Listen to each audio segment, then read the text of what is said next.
Keni qenë pjesë e epokës lavdishme të Ballkanit dhe tani jeni rikthyer sërish në Soarek. Si po e shijoni tani aventurën në klub? Po mirë, siç e dim, është fakt që kemi pas me të vërtet një ndër periudhat më të mira dhe më të suksesshme me Ballkanin. Që nga domethënë ai afrimi im në vitin 2022, besoj që çdo gjë ka shkuar shumë mirë, kemi bërë histori, kemi qenë ekip i cili pasi që u shpallëm kampionat vit për herë të parë, debutuam në arenën europiane dhe bëm atë historinë me kualifikimin në grupet e Conference Ligës. Ishte një gjë me të vërtet e jashtëzakonshme, një arritje shumë e madhe sepse e dim historinë e Ballkanit, e dim historinë e futbollit kosovar, u bëm ekipi i parë që e bëri këtë gjë dhe patjetër që jemi krenar për atë pjesë. Tani rikthimi im këtu në klub nuk është, mund ta them që ndoshta jam shkëputur sepse Ballkani mbetet edhe do të jetë çdo herë pjesë e imja, kështu që jam përsëri krenar edhe jashtëzakonisht i lumtur që jam rikthyer këtu në klub edhe po tentojmë tani të bëjmë gjërat ashtu siç i kemi bërë. Sa ka ndryshuar sipas jush Ballkani nga periudha e parë që ishit me Ballkanin e ditëve të sotme? Po mirë, dim që kemi pas e theksova një ecurri e cila ka qenë klub, klubi ka fitu tituj këto vite dhe normal, nuk është tani unë duhet të bëj shumë ndryshime sepse ato ndryshime kemi bërë që herën e parë kur kam ardhur këtu. Klubin e ka një president si Arsim Kabashi, i cili është shumë e bën këtë me shumë përkushtim, me shumë dashuri, domethënë e udhëheq një klub. Besoj që kemi bërë gjëra të mëdha gjithë bashkë dhe kjo patjetër që është duke vazhduar dhe shpresojmë që do të vazhdojmë në të njëjtën mënyrë. Atëherë, cilat janë synimet e Ballkanit për këtë edicion? Synimet e klubit dihen, ajo është patjetër titulli kampion.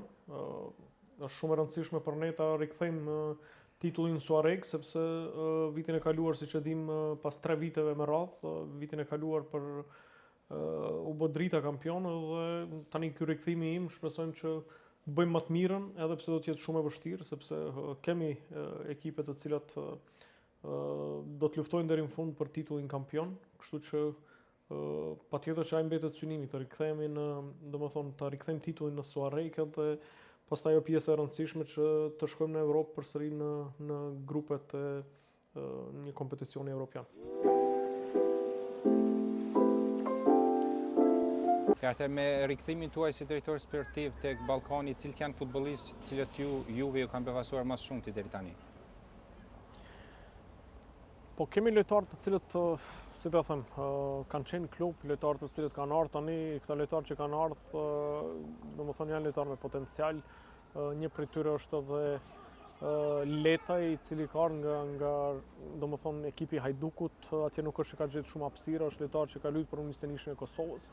Ka pas një periudhë të vështirë pas lëndimeve që ka pas. Unë besoj dhe mendoj që ai ka shumë potencial të rritet akoma, domethënë vitet që po vjen. Kemi lojtarë me cilësi, lojtarë të cilët do të mbështetet klubin vitet e ardhshme. Kam gjetur lojtar, siç e theksova, lojtar me kualitet dhe nuk është, si ta them, duhet të veçoj shumë lojtar, po pjesa më e rëndësishme e tyre është që të gjithë po bëjnë maksimumin tani për klubin edhe të gjithë e kanë një qëllim që të ecim përpara dhe të shpresojmë që ta rikthejmë si vjet këtë titullin kampion në Soarek.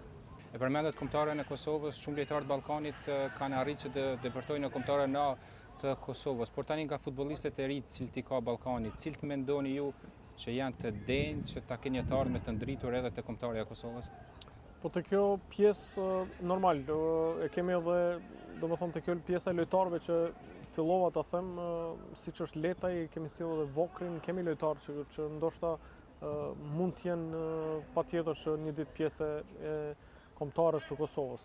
Normal që cilësitë e tyre, domethënë janë lojtarë të ri të cilët mund të zhvillohen akoma më shumë edhe besoj që mund të kontribuojnë një ditë edhe për kombëtarën e Kosovës. A do të përforcohet Ballkani në merkaton e dimrit? Po kjo varet shumë edhe prej Patjetër që prej trajnerit, sepse gjithë bashkë e bëjmë këto gjëra këtu sa i përket Mercatos. Normal mund të ketë 2 deri 3 afrime në janar, por besoj që grupi në përgjithësi grupi është i plotësuar, kemi lojtarë cilësorë dhe pak e kemi atë handicapin që ndoshta ditët e fundit Mercatos vendosëm që ta lëvizim, ta shesim atë Tunxhin. Do të shohim në janar, besoj që 2 deri 3 lojtarë ndoshta edhe mund ta përforcojmë, por siç e theksova, ekipi është duke ecur mirë dhe shumë gjëra varen sepse në merkaton e janarit është shumë e vështirë të gjesh lojtarë të cilët janë të lirë dhe janë pa kontratë. Në cilat pozita mendoni që do të siguroni transferimin? Po e thash, kjo është pjesë sa i përket domethënë pjesë interne mes neve dhe trajnerit dhe aty ku do të shohim që ka nevojë, besoj që do të ndrohim.